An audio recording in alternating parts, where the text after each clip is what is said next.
কেন অভ্যাস যোগ? ওদেশে ছুতোরদের মেয়েরা চিঁড়ে বেচে, তারা কত দিক সামলে কাজ করে শোনো।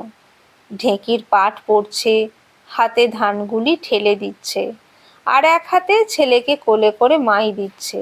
আবার খদ্দের এসেছে, ঢেঁকি এদিকে পড়ছে, আবার খদ্দেরের সঙ্গে কথাও চলছে।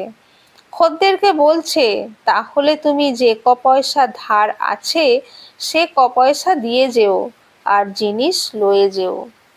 দেখো, ছেলেকে মাই দেওয়া, ঢেঁকি পড়ছে, ধান ঠেলে দেওয়া ও কাঁড়া ধান তোলা, আবার খদ্দেরের সঙ্গে কথা বলা একসাথে করছে। এরই নাম অভ্যাস যোগ। কিন্তু তার 15 আনা মন ঢেঁকির পাটের দিকে রয়েছে, পাছে হাতে পড়ে যায়। আর 1 আনায় ছেলেকে মাই দেওয়া আর খদ্দেরের সঙ্গে কথা কওয়া। তেমনি যারা সংসারে আছে তাদের 15 আনা মন ভগবানে দেওয়া উচিত, না দিলে সর্বনাশ, কালের হাতে পড়তে হবে। আর 1 আনায় অন্যান্য কর্ম করো।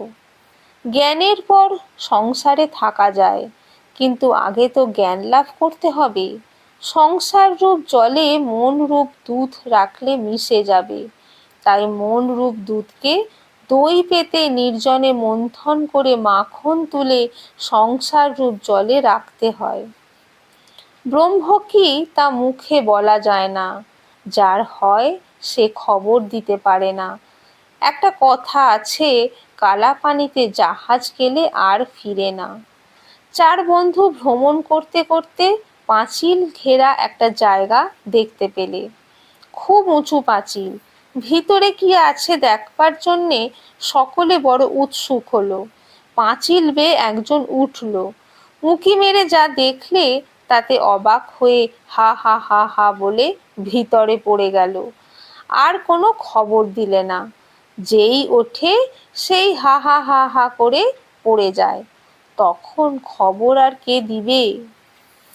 এই ব্রহ্মজ্ঞান লাভ করে তারপর লীলা আস্বাদন করে বেড়াও। সাধু একটি শহরে এসে রং দেখে বেড়াচ্ছে, এমন সময় তার এক আলাপি সাধুর সঙ্গে দেখা হলো। সে বললে, তুমি যে ঘুরে ঘুরে আমোদ করে বেড়াচ্ছ, তল্পি তল্পা কই? সেগুলি তো চুরি করে লয়ে যায় নাই? প্রথম সাধু বললে, না মহারাজ, আগে বাসা পাকড়ে গাঁঠরি ওঠরি ঠিকঠাক করে ঘরে রেখে তালা লাগিয়ে তবে শহরের রং